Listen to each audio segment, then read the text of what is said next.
النهارده بنتكلم مع سنه 6 ابتدائي في يونت 2. يونت 2 هناخد فيها اول 2 ليسونز. بيتكلموا على ايه بقى؟ ليسون 1 وليسون 2 بيتكلموا عن النمبرز، يعني الراجل بيبدا يحكي لك قصه النمبرز. تعال نعرف بقى قصه النمبرز من اولها، لان انت بتبدا قصه النمبرز من سنه 6 وربنا بيكرمك بقى بتكمل معانا على طول في موضوع النمبرز. تيجي في اولى اعدادي بنكملهم لك، ثانيه اعدادي بنكملهم وهكذا. طيب في سنه 6 نبدا قصه النمبرز من اولها. اول حاجه الجماعه بتوع الماث اكتشفوها في الارقام هم الارقام اللي احنا بنعد بيها. يعني مثلا لما اقول لك دول كام صباع؟ هتقول لي دول 5. عديت ازاي؟ قلت 1 2 3 4 5 صح؟ يبقى اول حاجه اكتشفوها في النمبرز هنكتب كده set of counting numbers. يعني لازم كل مره نقول set of. يبقى رقم واحد هنقول ايه؟ set of counting numbers. طيب دي بتبدا بحرف سي counting، فقال لك الاختصار بتاع سي كابيتال وهنقول ايكوال بنفتح بريز. هتقول لي يا مستر ما بعرفش اعمل البريز بقى، ركز كده معايا. هنتكلم عن ست. كلمه ست يعني مجموعه. ست يعني معناها مجموعه. بص بقى يا جماعه، في ناس بتقول مثلا ما بعرفش اعمل البريز بتاع الست. بنعمله ازاي؟ حرف سي كابيتال. بص البريز بتعمل ازاي؟ عارفين حرف الاس في الانجليزي؟ هعمل حرف اس باللغه الانجليزيه كده. حرف اس عادي واشبك فيه 2. يبقى اس و2. طب لما اجي اقفله 2 واس، يبقى بتعمل اس و2 و2 اس. هعمله تاني اهو. يبقى لما اقول لك السي دي عباره عن ايه بدون ايكوال اهي، افتح البريز بتاعي اعمل ايه؟ اس. بص اس اهي، اس عاديه جدا. لو خطك وحش هيطلع معاك القوس حلو. اس واشبك فيها 2. طيب بقول ايه بقى السي دي؟ بقول فيها 1 فاصلة 2 3 4 وبحط نقط كده واروح قافل. اقفل ازاي بقى؟ اكتب 2 واشبك فيها اس. يعني دي اول حاجه بنتعلمها. الحركه دي اسمها ايه؟ دوت قال لك اسمه بريز. البريز اللي هو القوس بتاع الست بنقول عليه بريز. طيب بصوا كده بقى معايا كده. اول حاجه اكتشفوها الكاونتنج نمبر، اختصارها سي، وقالوا دي فيها 1 2 3 4 لحد فين ما نعرفش، ما لهمش اخر. تمام كده؟ دي اسمها سيت اوف كاونتنج نمبر. سيت اوف كاونتنج ايه؟ بتبدا من ال1. تمام؟ جم بعد كده لقينا الباب بيخبط. احنا قاعدين كده في الاوضه اسمنا كاونتنج ايه؟ نمبر. الباب بيخبط كده، فلقينا واحد عايز يخش يقعد معانا. فتحنا الباب اتفاجئنا لقينا في واحد اسمه زيرو واقف بره. بيقول لي يا مستر ينفع اخش اقعد معاك؟ قلنا له تعالى خش اقعد معانا. المجموعه بتاعتنا احنا قلنا ست يعني مجموعه كبرت شويه، هنخش على المجموعه رقم 2 اللي هي اسمها الست اوف ناتشرال نمبر.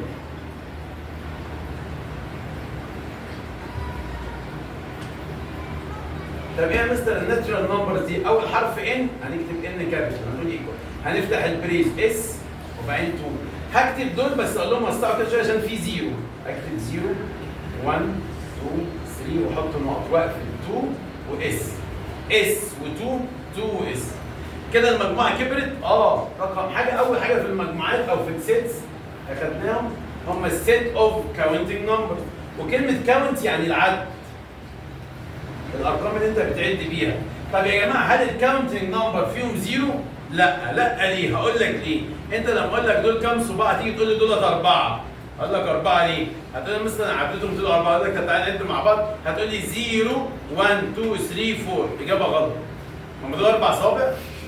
امال دول كام؟ 5. طب انت عديت ازاي؟ كاونت يعني بتعد، وانت بتعد مش بتستخدم الزيرو. يبقى لما اقول لك الزيرو موجود في الكاونتنج اقول له لا. طب امال الزيرو موجود في مين بقى؟ في الناتشرال نمبرز. يبقى الناتشرال دي مجموعه اكبر شويه فيها ايه؟ الزيرو وفيها الارقام بتاعت الكاونتنج. طيب اول حاجه عرفناها الكاونتنج نمبرز، وبعد كده اللي هي رمزها س. بعد كده بناخد حاجه اسمها الناتشرال نمبر ودي رمزها ايه؟ ان. طيب جينا بعد كده لقينا الباب بيخبط. دي رقم 3. هنقول سيت اوف. انا لقيت الباب بيخبط. احنا الاول كنا كاونتنج قاعدين 1 2 3 4 5. الباب خبط، افتح يا ابني. لقينا الزيرو عايز يخش، قلنا له خش اقعد معانا. لما قعد معانا اسمنا اتغير بقى اسمنا ناتشرال. شويه لقيت الباب عمال يخبط كده. فتحنا الباب اتفاجئنا بايه؟ لان احنا مش لقينا رقم واحد، لا احنا لقينا جيش من الارقام واقف. فانا فتحت كده بقول لهم ايه يا جماعه انتوا جايين تتخانقوا معانا ولا ايه؟ قال لك لا احنا جايين نقعد معاك. جايين نقعد ايه؟ قلنا طب خلاص تعالوا اقعدوا معانا. طب ايه اللي هيقعدوا بقى معانا؟ مين الجيش ده؟ لقينا في ارقام جديده السيده عايزين نتعلمها اللي هي اسمها نيجاتيف 1 نيجاتيف 2 نيجاتيف 3 نيجاتيف 4. طب عايزين نحطهم مع دول بقى. طب الاول اسم ايه؟ قال لك بنسميها سيت اوف انتجرز.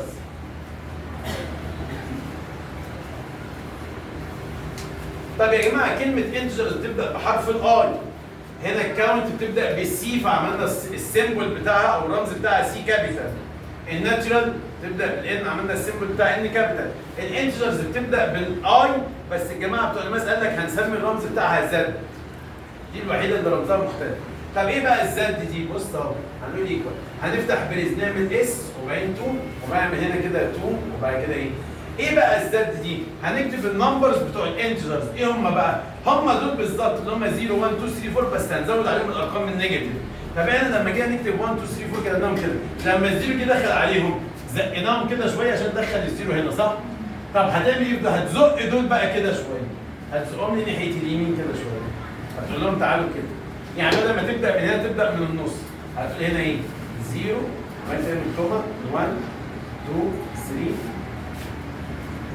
هنحط الزيرو في النص اهو 0 1 2 3 واحط هنا نقطه.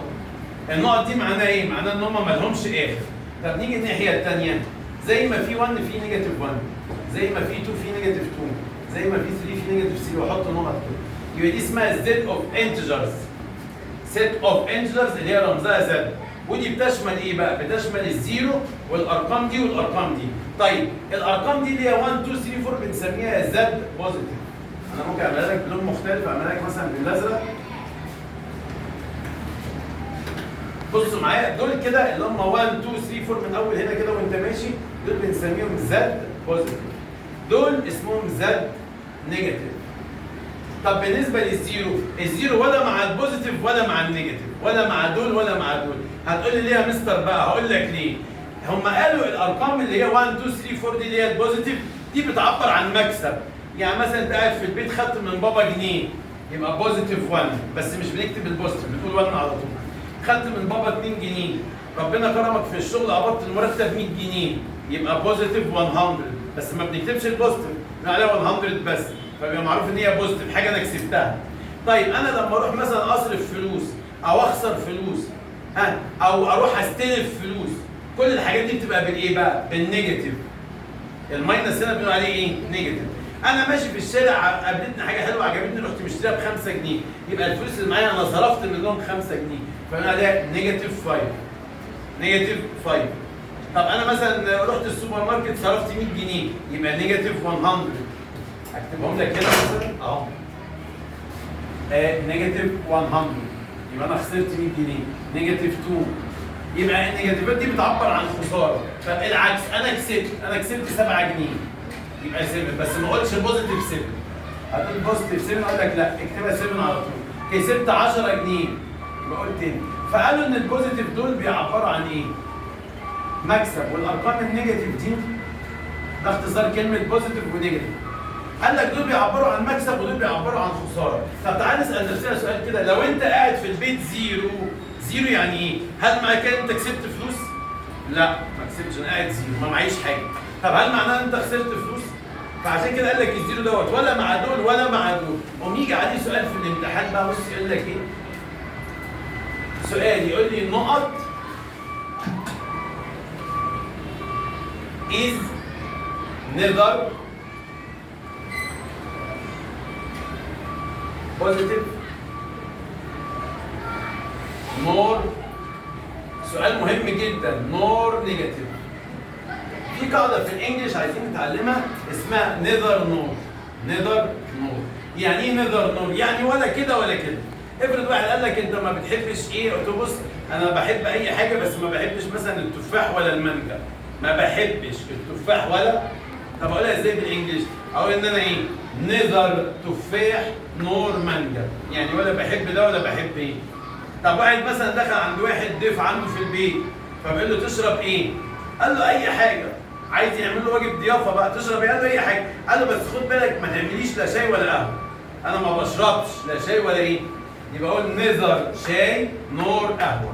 طب مين بقى النمبر اللي انا اكتبه هنا اللي بتنطبق عليه ان هو نيذر بوزيتيف؟ يعني ايه نيذر بوزيتيف؟ يعني مش من ضمن البوزيتيف وبرضه مش من ضمن النيجاتيف. مين هو؟ الزيرو. لما يجي سؤال زي كده في الامتحان يقول لي كومبليت، اقول له هنا ايه؟ الزيرو. يبقى الزيرو از ايه بقى مواصفاته؟ نحفظ نيذر بوزيتيف نور نيجاتيف. الزيرو نيذر بوزيتيف نور. طب لو حبيت اعمل الزد دي على النمبر لاين بعملها ازاي على النمبر لاين؟ في حاجه بقى عايزين نتعلمها اسمها ايه؟ اسمها النمبر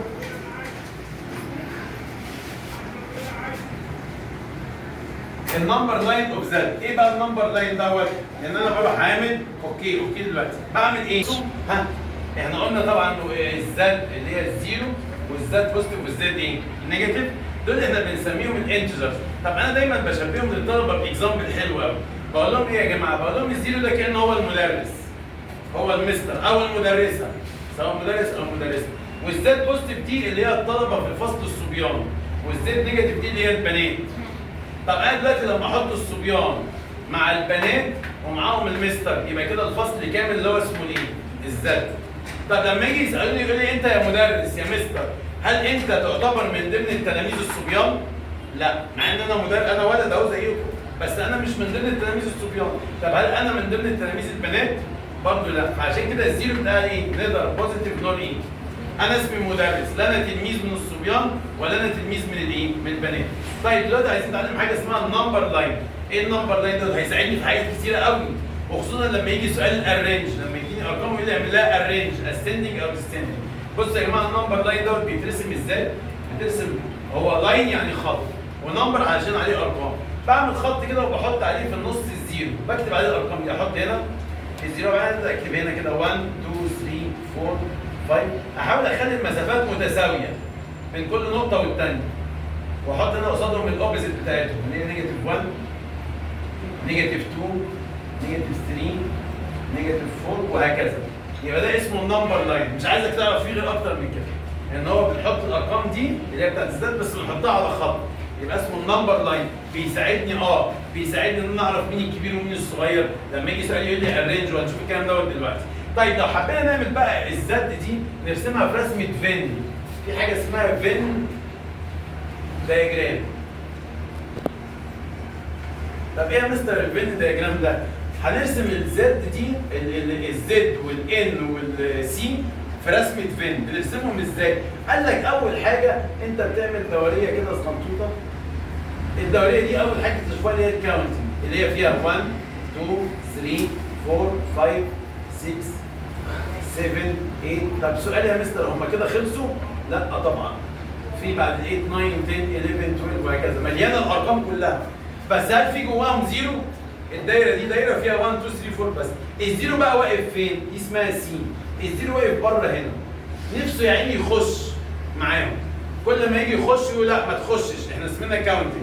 طب هو عايز يخش ينضم ليهم، قال لك احنا هنضمه ليهم بس مش هندخله جوه الدايره، هنعمل دايره اكبر كده شويه هنسميها الان اللي هي الناتشرال. ايه ده؟ يبقى الان دي دايره تشمل الزيرو وجواها مين بقى؟ الكاونتنج. طيب في بره الدايره دي بره كده في شويه ارقام اللي هم جم خبطوا عليها في الاخر عايزين يخشوا، اللي هم نيجاتيف 1 نيجاتيف 2 نيجاتيف 3 نيجاتيف 4 نيجاتيف 5 نيجاتيف 6 نيجاتيف 7 نيجاتيف 8. الارقام دي ينفع تقتحم الدايره؟ مش هينفع. الدايره دي مقفوله، لان هم لو دخلوا جوه الدايره دي هنقول عليهم تبع الناتشرال، هم مش تبع الناتشرال. ده دول بيلفوا حوالين الناتشرال ونفسهم ينضموا ليهم مش عارفين. فقال لهم طب انتوا لو حابين تنضموا لينا مش هينفع ندخلكم الدايره بتاعتكم، احنا هنسيبكم في دايره لوحدكم كده بره، نعمل دايره اكبر. الدايره دي هتبقى لما كنتوا ومعاكم الزيرو ومعاكم ال 1 2 3 4 هنسميها بقى ايه؟ الزد. طب الرسمه دي هتوضح لك الفرق بين الثلاث الثري سيتس وتعرفك مين الصغيره وبعدين كبرت ازاي وبعدين كبرت ازاي. يبقى احنا عندنا كام ست؟ 3 سيتس اللي هم الايه؟ الكاونتنج والناتشرال والايه؟ والانتجر. طب الرسمه للاسف مش بتيجي بالكتابه كده، بتيجي فاضيه، جوه فاضيه برسم سيركل كده اكتب فيها سي وارسم واحده اكبر كده واكتب فيها ان وارسم واحده اكبر كده واكتب فيها زد. بس انا دي عملتها لك بالارقام عشان تبقى مقتنع بيها فاهم. يعني انت خلي الارقام دي في دماغك متخيله. طب هنا بقى بنقول ايه يا جماعه من الرسمه دي؟ بنقول ان السي سبست من الان سبست من الزد. ايه يا مستر المعلومه دي؟ العلامه دي شبه السي بس هي مش سي. السي يا جماعه لما بتتكتب تعالوا كده هنا، السي بتتكتب ازاي؟ بتتكتب السي كده انما العلامه دي بتتكتب كده. في ناس بتستسهل وتعملها زي السي، مش مشكله. المهم ان دي مش سي، دي اسمها سب ست. انا اكتب لك اسمها ايه؟ العلامه دي اسمها ايه؟ اسمها سب ست. العلامه دي اسمها ايه؟ طب واحد يقول لي مستر يعني ايه بقى سب ست؟ سب ست يعني معناها جزء من. معناها جزء من. نكبر بس الزوم عشان الكتابه تبقى باينه. يبقى كلمه سب ست دي معناها جزء ايه؟ من. يعني دي معناها انا بقول لك ان السي سب ست اوف ان. يعني السي جزء من مين؟ وفعلا مش السي يا جماعه الدايره بتاعتها موجوده جوه الان. طيب والسي والان هما الاثنين سبست اوف زد، يعني هما الاثنين جزء من مين بقى؟ من الزد. يبقى الزد دي كانها الام الايه؟ الام الكبيره بتاعتهم. الزد دي الام الكبيره، ده جزء من ده. بشبهها دايما بالطب بقول له ايه؟ بقول له الشقه، الاوضه موجوده جوه الشقه. الاوضه موجوده جوه الايه؟ الشقه، صح؟ حد شاف اوضه بره الشقه؟ دايما الاوضه بتبقى جوه الايه؟ والاوضه والشقه هما الاثنين جوه العماره. صح؟ عمرك شفت عماره والشقه طالعه من بره كده باصه منها؟ لا طبعا. الاوضه موجوده جوه الشقه، الاوضه جوه الشقه، والشقه جوه الايه؟ العماره. فهمنا الحته دي؟ طيب احنا دلوقتي هنشرح كلمه سمولست، هنحل الست اسئله بتوع سمولست وهنعمل ستوب. هنوقف سبست من الايه؟ الان الناترال، وهما الاثنين سبست من مين؟ من الزد. طب يا مستر هو الموضوع بينتهي معانا لحد الكاونتنج وبعد كده الناتشرال وبعد كده الانتشرز؟ في مجموعه اكبر شويه بس انا عايز اقول لك عليها دلوقتي، ما حبيتش اقول عليها في الاول. ايه بقى المجموعه الاكبر دي؟ انت لاحظت ان احنا هنا جبنا سيره الكاونتنج الارقام اللي بنعد بيها، هنا جبنا سيره الناتشرال اللي هم زودنا عليهم الزيرو، بعد كده اتكلمنا عن الانتشرز اللي هم البوزيتيف والنيجاتيف والزيرو، وقلنا الزيرو نقدر بوزيتيف نور ايه؟ نيجاتيف. طيب حد ياخد باله من حاجه؟ احنا هنا ما جبناش سيره الفراكشنز خالص. فين الفراكشنز يا مستر؟ فين بقى النص والربع؟ صح؟ طب فين يا مستر الارقام الديسيمال اللي هي بالبوينت 2.1 2.3؟ قال لك دول بقى بيلعبوا بره هنا. انا هكتبهم بره، يعني مثلا في هنا رقم اسمه هاف، في رقم اسمه مثلا 3/7. طب يا مستر هو ايه؟ لازم بوزيتيف؟ ينفع نيجاتيف عادي نيجاتيف. طب في رقم اسمه 2.8، في رقم اسمه مثلا 0.9، في نيجاتيف اسمه 0.3 بالنيجاتيف. الفراكشنات والديسميلات قال لك دول بره ما ينفعش يخشوا جوه، بس انت ممكن لو حبيت تعمل هتعمل دايره اكبر كده اهو. لما كل الموضوع هنسميها كيو كابيتال. طب الكيو دي اللي هي ايه بقى؟ انا ما كتبتهاش هنا، هكتبها في الاخر دلوقتي. الكيو دي اللي هنسميها راشونال نمبر. راشونال نمبر. طب انا هسال سؤال دلوقتي، لو قلت لك الزيرو موجود في الراشونال نمبر؟ ما هو الزيرو موجود جوه الناترال والناترال جوه الايه؟ الراشونال. لو قلت لك ال1 موجود في الراشونال، النيجاتيف 1 النيجاتيف 2 موجودين في الراشونال، الفراكشنات موجوده في الراشونال؟ طب لو قلت لك الفراكشنات موجوده في الزد هتقول لي لا. طب لو قلت لك الفراكشنات او الديسمال موجوده جوه دايره الزد؟ لا. طب موجوده جوه دايره الان اللي هي الناتشرال؟ لا. يبقى لازم تفهم الموضوع ماشي ازاي. اول حاجه الكاونتنج، بعد كده الباب خبط دخل علينا الزيرو بقى اسمنا ناتشرال، بعد كده الباب خبط دخل علينا النيجاتيفات فبقى اسمنا زد، الموضوع بيكبر. بعد كده الباب خبط دخلوا علينا بقى عيله الفراكشنات وعيله الديسمال، ودول بوزيتيف او نيجاتيف عادي. الموضوع كبر بقى اسمنا كيو اللي هي اسمها راشونال ايه؟ نمبر. هكتب لك هنا كده بسرعه تعريفها، بصوا كده معايا على البورد. تعريف الراشونال نمبر ايه هي؟ قال لك هو اول حاجه هي اسمها كلمتها ايه؟ راشونال نمبرز. طب هي اول حرف ار بس اختصارها كيو. قال لك الكيو دي ايه بقى؟ بفتح البريس بتاعه اس و2 واقفله اس و2. بيقول لي هي تاخد شكل ايه اوفر بي such that ان الاي والبي belong to z، واخر شرط فيهم ان البي نوت ايكوال زيرو. واقف البريس بتاعه. تعال نفهم يعني ايه التعريف ده التعريف بتاعه. قال لك الكيو دي هي الارقام اللي بتاخد شكل فراكشن A اوفر بي such that، يعني دي معناها ايه؟ النقطتين دول يا جماعه معناهم اسمهم such that اللي هي بالعربي اسمها بحيث ان، اسمها such that او بحيث ان. فاقول A اوفر B such that ان ال A وال B دولت يكونوا belong Z، يعني موجودين جوه الزد. انت فين الزد بتاعتك؟ اللي هي دي، اللي هي المجموعه اللي قبليها على طول. ما هي الكيو قبليها على طول زد، يعني الارقام دي تكون متاخده من الزد. تعالوا كده معايا، يعني الرقم اللي فوق تكون انت واخده من الزد، دي هتكون كاتب مثلا فوق 1 2 3 نيجاتيف 1 نيجاتيف 2 نيجاتيف 3، واللي تحت برضه بي نفس الكلام، بس قال لك بقى في شرط خطير قوي عايز اعمل عليه بقى ستريس، اللي هو الشرط ده ان البي نوت ايكوال زيرو. البي ده اللي هو اللي تحت ولا اللي فوق؟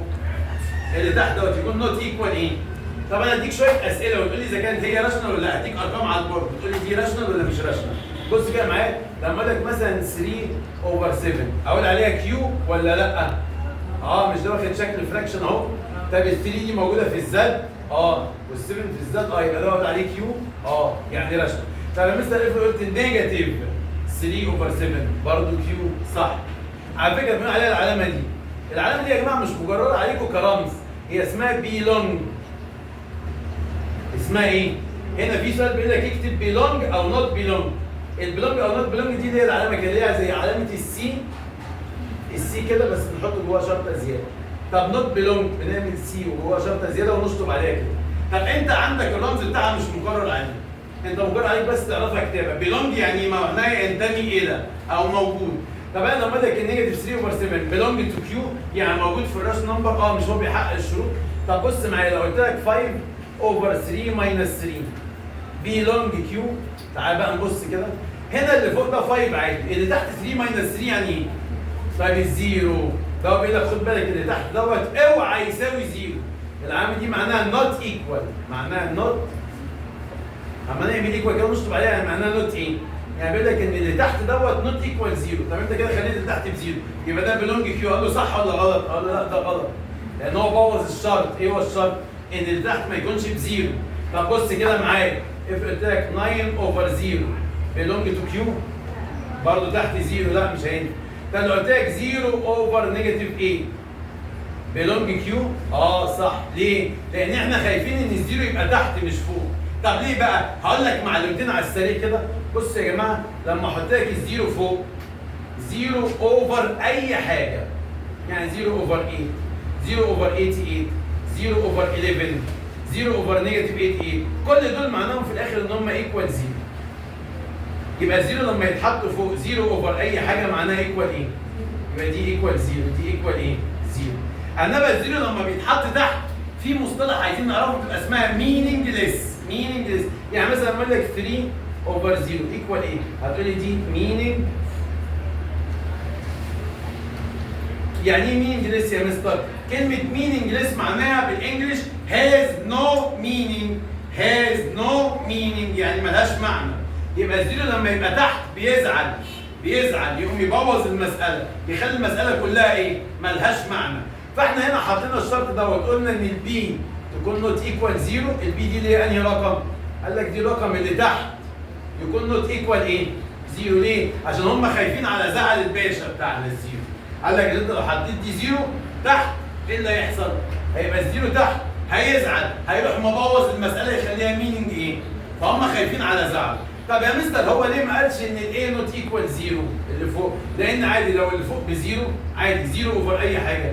انت عارف دي معناها ايه؟ دي معناها ان ده ايكوال 0. 0 اوفر اي حاجه، 0 اوفر اي حاجه 0، يبقى كل دول موجودين بيلونج تو ايه؟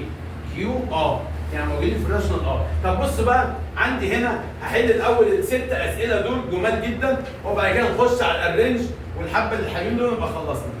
عايز اعلمك 6 اسئله، انت في سنه 6 لازم تعرف 6 اسئله في اليونت دي اللي هم اسئله السمولست والجريتست. بص معايا، اما يقول لي سمولست كاونتنج يعني اصغر واحد في الكاونتنج. مين اصغر واحد في الكاونتنج؟ طيب انا اكتب هنا ايه؟ يبقى لما يقول لي مين سمولست كاونتنج نمبر اقول له مين؟ لما يقول لي سمولست ناتشورال نمبر اصغر واحد في الناتشورال الزيرو. طب لما يقول لي سمولست بوزيتيف اصغر واحد في البوزيتيف، مين اصغر واحد في البوزيتيف؟ البوزيتيفات اهم، لا مش الزيرو، لان الزيرو اصلا مش مع البوزيتيف. انت لما تقول لي زيرو انت مع البوزيتيف كانك شتمته. طب لما تقول لي زيرو انت مع النيجاتيف كانك شتمته. الزيرو ولا مع دول ولا مع دول. فلما اقول لك مين اصغر واحد في البوزيتيف هتقول لي مين؟ ال1. بص هنا بيسال على الصغير، الصغير في مين؟ في البوزيتيف. طيب هنا بقى في النيجاتيف عارف يسال على مين؟ على الجريتست، اكبرهم. طب انا عايز اسال سؤال، انا لو مسكت الارقام البوزيتيف دي ينفع اقول لك مين اكبر واحد فيهم؟ هتقول لي ما اعرفش. مين اكبر واحد هنا؟ واحد ده مثلا اكبرهم 100 لا 1000 لا مليون، ما نعرفش مين اكبرهم. فاكبر واحد هنا ما نعرفش مين هو، فالاخر هو مش هيسالك يقول لك مين اكبر واحد، يسالك مين اصغر ايه. طيب في النيجاتيفات يسالك مين اكبر واحد. الاكبر واحد النيجاتيف 1. هنا بص يقول لك ايه؟ انا عايز الجريتست في النيجاتيف، اقول له يبقى النيجاتيف ايه؟ طيب بص بقى لما تسمع كلمه سمولست ونون نيجاتيف جريتست ونون بوزيتيف، اقول لك حركه سريعه، سمولست ونون يبقى زيرو، جريتست ونون يبقى زيرو، بس من غير ما توجع دماغك. قريب شويه هبقى اعمل لك فيديو افهمك فيها ليه، بس دلوقتي تحفظ. هشوف سمولست ومعاه نون يبقى زيرو، جريتست ومعاه نون يبقى زيرو، يبقى دول 6 اسئله تحفظهم. طب في واحد يقول لي يا مستر معلش انا مش فاهم الحته دي قوي نمبر 4. هقول له مش فاهمها ليه؟ يقول لي انت ليه بتقول ان الجريتست في النيجاتيف هو نيجاتيف 1؟ هقول لك ليه. بصوا يا جماعه كده معايا، لو انا حبيت احط بس سؤال صغنطوط هنا كده. لو قلت لك هو مين اكبر؟ لو قلت لك حط اكبر او ايكوال او اصغر. لو قلت لك ال3 اكبر ولا ال7 تختار مين؟ ال7 اكبر طبعا صح؟ طب لو قلت لك النيجاتيف 3 اكبر ولا النيجاتيف 7؟ بص بقى قال لك لما تيجي تحكم عليهم، لو الاثنين بوزيتيف احكم بالعدل، لو الاثنين نيجاتيف احكم بالظلم. احنا هنا بنحكم بالظلم عشان الاثنين ايه؟ طب افهمها لك بطريقه ثانيه، مش دول نيجاتيف هنحكم بالظلم، هتقول لي مثلا نيجاتيف 3 ولا نيجاتيف 7، المفروض ال7 لا هنخليها نيجاتيف 3. طب انا هفهمها لك بطريقه ثانيه احسن. احنا اتفقنا ان البوزيتيف يعني مكسب، طب تكسب 3 ولا تكسب 7؟ لا اكسب 7. طب لو خساره اخسرك 3 ولا اخسرك 7؟ لا خسرني 3 احسن. طب بص معايا، افرض جبت لك سؤال كده قلت لك النيجاتيف 3 او بلاش النيجاتيف 8 ولا ال 2؟ النيجاتيف 8 دي يعني معناها ان انت هتخسر 2 جنيه، هتخسر 8 و2 يعني تكسب 2، انهي احسن؟ الاثنين. طب لما اقول لك 0 ولا تكسب 10؟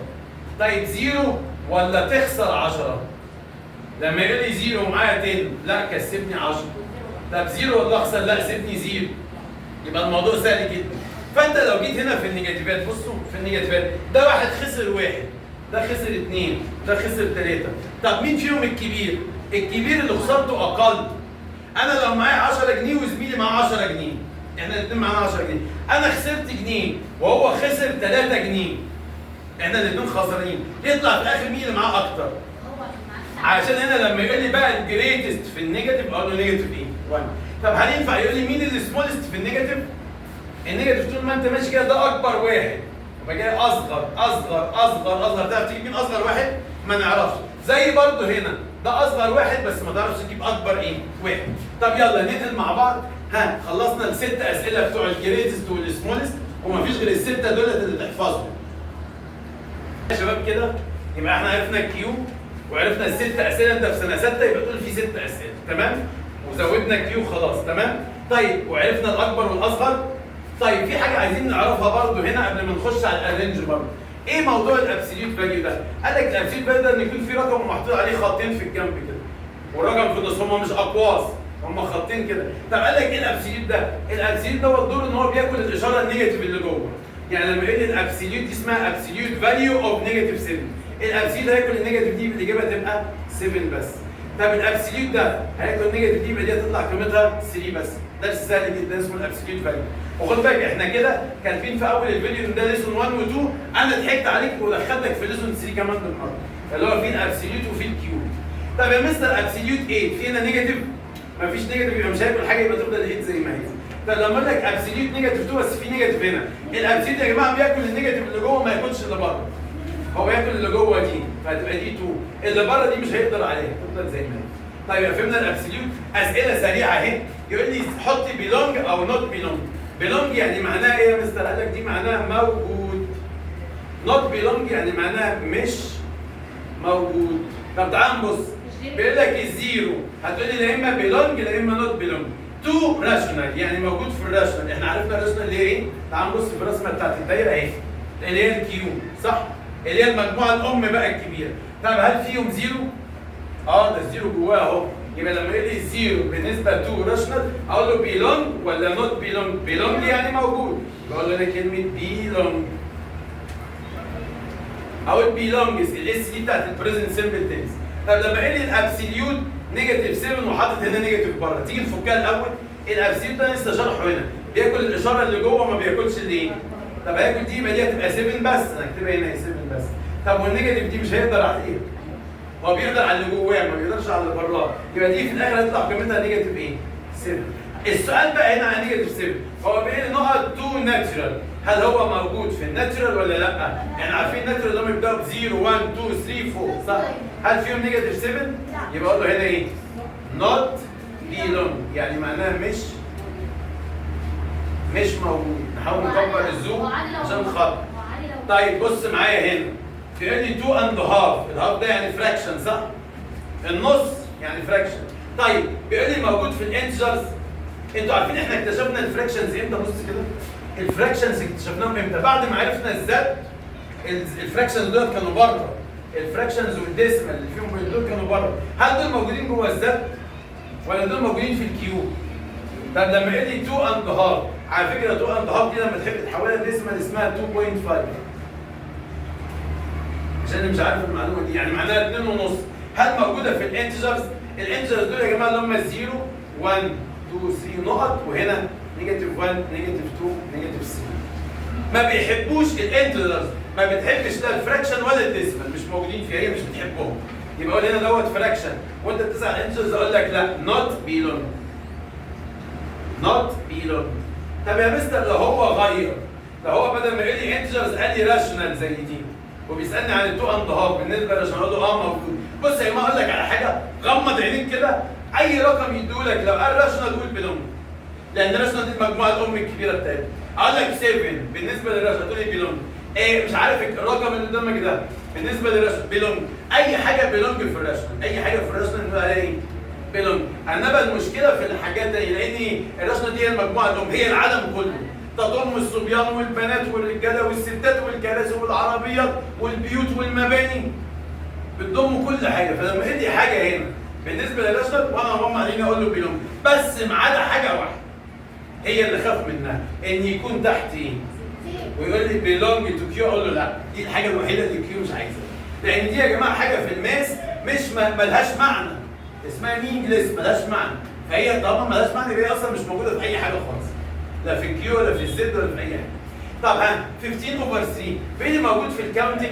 هتقول لي يا مستر الكاونتنج دولت اللي هم ايه؟ اكتبهم لك اللي هم 1 2 3 4 ونقط كده صح؟ اول حاجه انت هتبص كده تقول ده فراكشن صح؟ والفراكشن مش موجود في الكاونتنج، هتقول لي يبقى دي ايه؟ نوت بيلونج. هقول لك استنى بقى عشان هنا في غلطه، ده مش فراكشن يا جماعه، مش عايزك كل ما تشوف فراكشن تقول ده فراكشن. 15 اوفر 3 دوت مش فراكشن، امال 15 اوفر 3 ده رقم عادي. طب وانت عرفت ازاي يا مستر؟ لان ال 15 تنفع في جدول 3، قول لي 3 باي كام يديني 15؟ ايه ده يا مستر يعني 15 اوفر 3 دي طلعت بتساوي كام؟ ايه ده يا ابن الذين، شوف المقلب، يبقى دي مش فراكشن، يبقى دي كانها رقم عادي اسمه 5 زي دي كده. دي قلنا هياكل دوت ومش هياكل ده، يبقى ده قيمته نيجاتيف 7، بقى بدات افكر في النيجاتيف 7. يبقى انت هنا ما تفكرش في ده ان هو اسمه 15 اوفر 3، لا فكر فيها ان هي اسمها 5، لان 5 باي 3 اديني ايه؟ 15. هل ال 5 موجوده هنا في الكاونتنج؟ ما كاونت 1 2 3 4 5 6 7، يبقى اقول بيلونج. عايزين ناخد بقى اخر سؤال معانا، يبقى دي اسمها بيلونج. طب يا مستر افرض كانت فراكشن مش نافع، انت عارف هو لو عكسها مش هتنفع، يعني هو لو قال لي 3 اوفر 15 لا ده كده فراكشن، يبقى اقول عليها نوت بيلونج. انما لما يكون الرقم الكبير فوق والصغير تحت اسال نفسي سؤال، لو ده موجود في جدول ده تبقى بيلونج. بصوا بقى اخر سؤال معانا يقول لي ارينج، يعني رتب السندنج، رتب السندنج. عايز ارتب دول، ارتبهم ازاي؟ كل الطلبه بيجي في سؤال ارينج دوت بيحتاس، خد بالك دي اخر حاجه وهنختم الفيديو، واستناني بقى في الفيديو الجديد ان شاء الله. انا ما بعرفش اعمل ارينج الاكبر وارتب الصغير الكبير، خصوصا ان الموضوع دخل فيه زيرو ونيجاتيفات. هقول لك على فكره حلوه، مين يساعدك؟ النمبر لاين. النمبر لاين، انا دلوقتي النمبر لاين قدامي اهو، ممكن بس كده شويه كده شويه، النمبر لاين قدامي اهو، تمام؟ طيب النمبر لاين اللي قدامي دوت هعمل ايه؟ انت لو ماشي على النمبر لاين في الاتجاه ده كده، انت كده ماشي اسند. طب ولو ماشي في الاتجاه ده ماشي تستند. هقول لك ليه؟ انت لما تمشي في الاتجاه ده انت ماشي من الصغير للاكبر للاكبر للاكبر للاكبر. هتقول يا مستر ازاي؟ ما هي اسندنج معناه من الصغير للكبير. يا مستر ازاي؟ ما هو انت وانت ماشي كده مش باينه معاك صح؟ بس لما تكمل ماشي شويه بص هتلاقي هتخش على الزيرو بعد كده 1 2 3 4 يبقى بص انا طول ما انا ماشي كده انا رايح من الصغير للايه؟ طب العكس بقى لو انا عايز امشي ديسندنج يبقى امشي في الاتجاه ايه؟ كده كده انت ماشي من الكبير بتروح على الخمسه بعد كده تعدي على الاربعه بعد كده تعدي على الثلاثه يبقى انت كده ماشي من الكبير للايه؟ للصغير. فانا لما يجيني شويه ارقام كده ويقول لي رتبها عايز ارتبها بسرعه جدا من غير ما اتعب اشوف انت عايز ارتبها ايه؟ اسندنج اقعد افكر هو انا اسندنج يعني همشي على النمبر لاين كده ولا همشي كده؟ اكيد اسندنج يبقى همشي كده صح؟ تخيل بقى وانت جاي من هناك خالص كده جاي من هناك كده من بعيد مين اول واحد هيقابلك في دول؟ طبعا اكيد مش هيقابلني الزيرو ولا البوزيتيفات اكيد اللي هيقابلني الاول النيجاتيفات صح؟ يبقى انا اول حاجه هتقابلني وانا ماشي لان انا ماشي في اتجاه الاسندنج اللي هو كده جاي من هنا على هنا على طول هيقابلني الاول النيجاتيفات صح؟ وبعد كده بخش على الزيرو ويقابلني البوزيتيفات صح كده؟ طب وانا ماشي كده تخيل مين يقابلك الاول النيجاتيف 6 ولا النيجاتيف 7؟ انت ماشي كده في هنا نيجاتيف 4 في نيجاتيف 5 في نيجاتيف 6 نيجاتيف 7 اول محطه هتعدي عليها هي نيجاتيف ايه؟ وبعد ما تكمل يبقى اول واحد هنا نيجاتيف ايه؟ طب بعديها بشويه هعدي على مين؟ ادي النيجاتيف 7 والنيجاتيف 6 طب انا مكمل ماشي في اتجاه الاسندنج هيقابلني مين في دول الاول؟ الزيرو ولا الفور ولا الثري؟ هعدي الاول على الزيرو وبعد كده على الثري وبعد كده على الفور يبقى هيقابلني الاول ايه؟ ده في نيجاتيف 4 سوري ما خدتش بالي طب انت عديت على النيجاتيف 7 بعد كده دخلت على النيجاتيف ايه؟ 6 بعد كده يقابلك مين بقى؟ النيجاتيف 4 طب بعد ما يقابلني النيجاتيف 4 يبقى انا عديت على النيجاتيف 7 بعد كده النيجاتيف 6 بعد كده النيجاتيف 4 بعد كده يقابلني مين؟ الزيرو بعد ما الزيرو يقابلني مين؟ هيقابلني اول الزيرو ولا الفور؟ الثري وبعد كده الفور يبقى استخدم النمبر لاين هيريحك. طب انا عايز ارتب ديسندنج يعني من كبير مش هتمشي بقى كده انت هتمشي العكس يعني تمشي على النمبر لاين عكس الاتجاه. طب وانا جاي من هناك كده وجاي كده بص جاي من هناك كده وماشي كده عايز اعرف مين اول واحد يقابلني هل هتقابلك الاول النيجاتيفات؟ طب هيقابلك الزيرو الاول ولا هيقابلك البوزيتيفات هي الاول؟ انا عايز اعمل دوريه هنا عشان يقولوا النيجاتيفات مع بعض يبقى اول حاجه هتقابلني البوزيتيفات وانت ماشي في الاتجاه الديسندنج كده. طب مين هيقابلك الاول ال2 ولا ال4 ولا ال3؟ اكيد هيقابلني اول واحد مين؟ الفور اهي وبعد كده كمل ماشيك في اتجاه الديسندنج انا ماشي كده اهو هيقابلني اول حاجه الفور هكمل ماشي كده بعد الفور هيقابلني مين؟ الثري طيب بعد الثري هيقابلني مين؟ في 2 طيب بعد ال2 بقى هيقابلني مين؟ انت ماشي هيقابلك مين؟ الزيرو في زيرو طب انا ماشي كده هيقابلك الاول النيجاتيف 1 ولا النيجاتيف 5 انت ماشي كده هيقابلني الاول النيجاتيف 1 وبعد كده هيقابلني النيجاتيف ايه؟ يبقى الاول هيقابلني النيجاتيف 1 وبعد كده النيجاتيف 5 وكده يبقى احنا خلصنا. استنى الفيديو الجاي في الدرس اللي بعديه ان شاء الله.